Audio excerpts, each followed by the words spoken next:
मैंने आपको एक चीज ऐसी दिखानी है जो मैंने ब्रेक पे जाने से पहले आपको कहा था, और फिर मैंने अपने इन सियासी दोस्तों से पूछना है, खासतौर पे शेख रशीद साहब से और फौजिया वहाब साहिबा से, कि इस मुल्क को किसने बचाना है।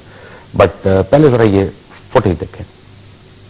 नेशनल कमेटी ऐसी मजबूरी से बनाई कि उसमें मेरे पार्टी से बात आता, ये आज जो जलसा है ये एएनपी का तो नहीं है, ये तो हमारा सर्कस लग रहा है, सारी पार्टी इकट्ठी हो गई।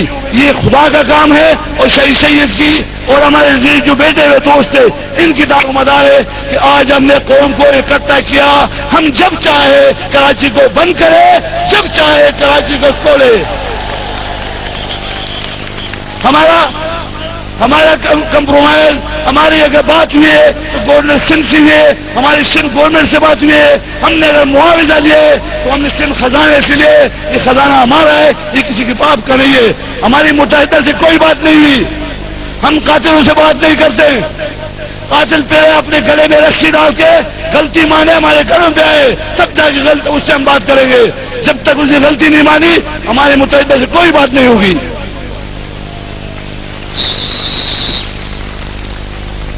हमने सिंध गवर्नमेंट को वक्तन पे वक्तन अमन नहीं दिया।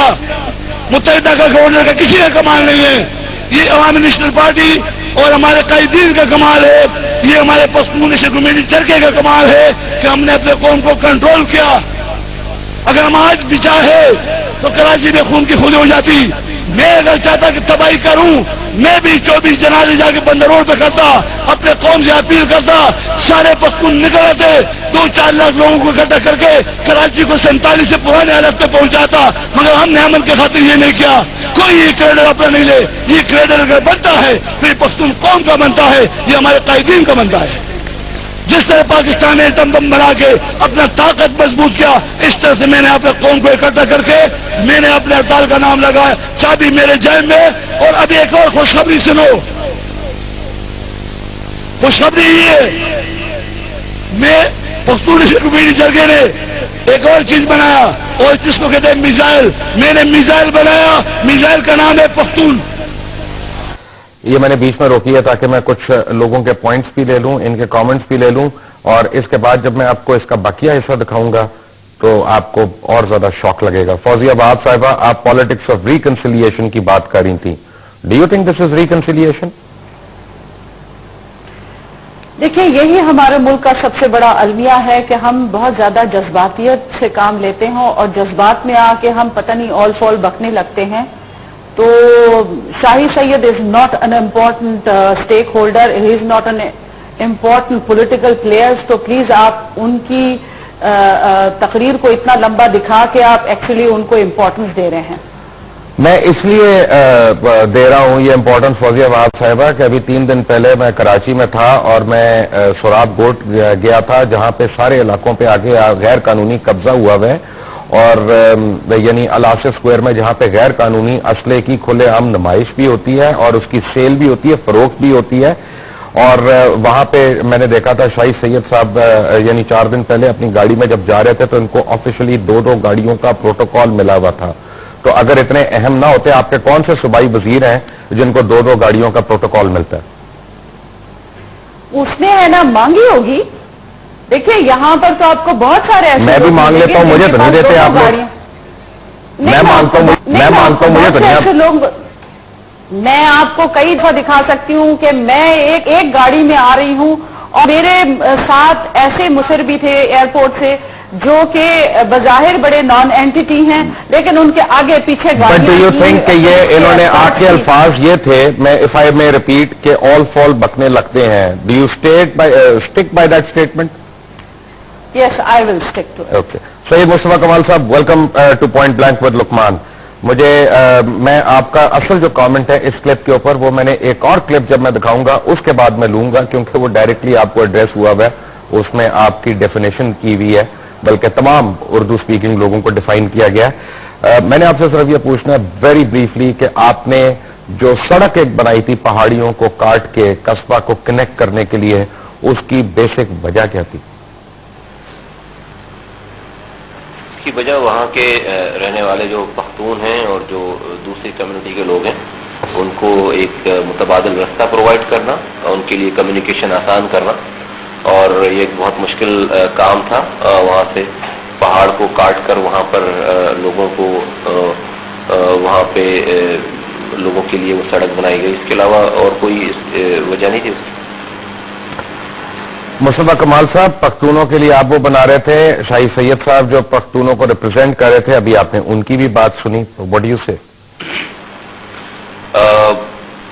लुकमान साहब, मुझे तो मेरा नहीं ख्याल है कि इस पर कुछ ज्यादा कहने की कोई गुंजाइश है, लेकिन मेरा ये ख्याल है कि हम पर ये चीजें आश्कार तो जो है वो I am not shocked and I will never be shocked. Even मुझे और भी कोई ज्यादा जो है झटका नहीं लगेगा इससे ज्यादा भी कोई बुरी लैंग्वेज सुनकर, इसलिए कि हम तो ये सुन ही रहे हैं कराची में, हम तो ये देख ही रहे हैं कराची में, लेकिन आप दुनिया को दिखा रहे हैं, दैट इज समथिंग न्यू। हमारे लिए नई चीज नहीं है। हमें तो लाशें उठा उठा कर ये 25 सालों से हमारे 15,000 से ज्यादा लोग शहीद हो गए, और हमने हर दौर में जो है वो पाकिस्तान की बका के लिए, पाकिस्तान की खातिर हमने ये सारी जुल्म और सितम सहे हैं। शाही सैयद साहब से भी और बड़े बड़े जो है वो सूरमा यहाँ पर तशरीफ लाए हैं, और उन्होंने जो है वो यहाँ पे हक परस्तों की, कराची के रहने वालों की आवाज को कुचलने की कोशिश की है। साने अलीगढ़ कस्बा का आपने जिक्र किया, 86 में इन्हीं पहाड़ों से उतरकर जो है वो लोगों ने, कस्बा वालों का कसूर क्या है मुस्तफा कमाल साहब? कस्बा वालों का कसूर क्या है कि हर दौर में इन्हीं की लाशें गिर जाती हैं? देखिए, कस्बा अलीगढ़ ही नहीं बल्कि और भी बहुत सारे इलाके हैं, लेकिन इनका कसूर बेसिकली तो अगर मैं कहूं तो ये कि इन्होंने एक कायद, एक हक परस्त लीडर का साथ दिया है। इन्होंने सच को सच और गलत को गलत कहने की जो है कहने का जुर्म किया है, और इन्होंने एक ऐसी तहरीक, एक ऐसी पार्टी को जो है वो वोट देते हैं, एक ऐसी पार्टी को जो है वो सपोर्ट करते हैं, उनको फंड करते हैं और अपनी जान और माल देते हैं, जहां जो हक परस्तों की पार्टी है।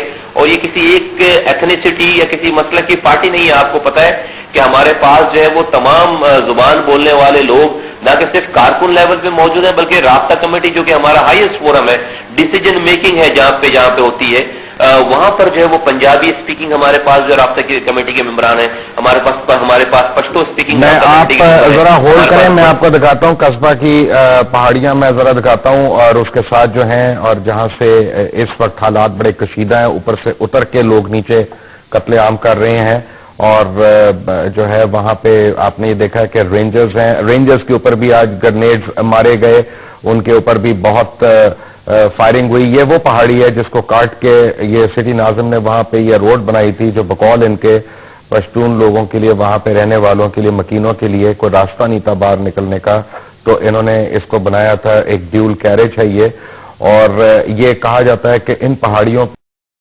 हैं। इसके दूसरे साइड पे सुरजानी है, सुरजानी की साइड से भी कोशिश करेंगे आपको दिखाने की, क्योंकि इस वक्त हमारे रिपोर्टर्स जो हैं उनको यहाँ पे एक्सेस करना काफी मुश्किल हो रहा था, इतनी वहां पे शदीद कशीदगी थी। तो ये हालात हैं, वॉच दिस। तो ये हमारे भैया लोग पनाह लेने के लिए जरा ये पनाह गजीर है, हम इनको पश्तो जमाने पनाह गजीर के पनाह लेने वाले हिंदुस्तान में झूठे कहां से?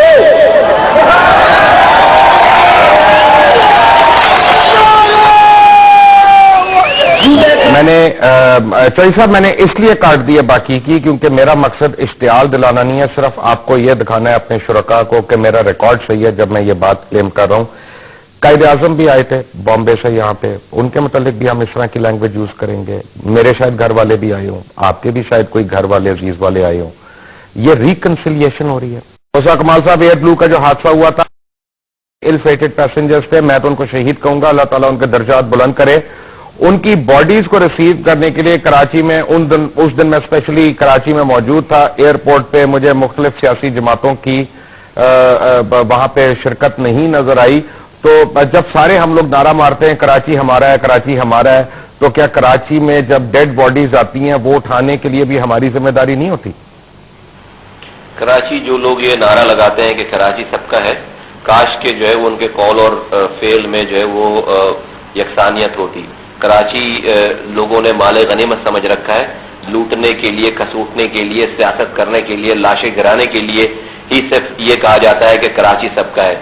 और बिल्कुल क्लासिकल एग्जाम्पल है कि जब कराची के लोग वो किसी पार्टी के लोग नहीं थे, कराची के लोग थे, जब वो तैयारे हादसे में जो है वो अपने हालत हकीकी से जा मिले, तो ना तो गवर्नमेंट की कोई बॉडी थी वहां पे, प्रोविंशियल गवर्नमेंट की, फेडरल गवर्नमेंट की, और ना ही किसी सियासी पार्टी की कोई बॉडी थी। अगर कोई वहां पे कोई रिप्रेजेंटेशन थी, अगर कोई वहां पर मौजूद था तो एमक्यूएम के एमपीएज, एमक्यूएम के एमएलएज, एमक्यूएम के मिनिस्टर गुजरा रात के 3 बजे, और एमक्यूएम की तमाम लेबर डिवीजन, तमाम सिविल एविएशन के हमारे कारकुन, शेख रशीद साहब आपका, चौधरी हसन इकबाल साहब आपका, सैयद मुस्तफा कमाल साहब आप सबका बहुत बहुत शुक्रिया।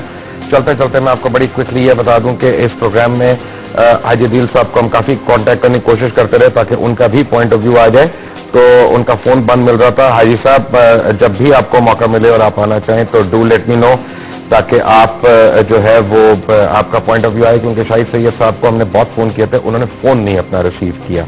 आपका फोन बंद मिला, उन्होंने फोन नहीं रिसीव किया। बट जो भी हो रहा है, मैं बताऊं, अल्लाह ताला से हम और आप तो सिर्फ दुआ कर सकते हैं।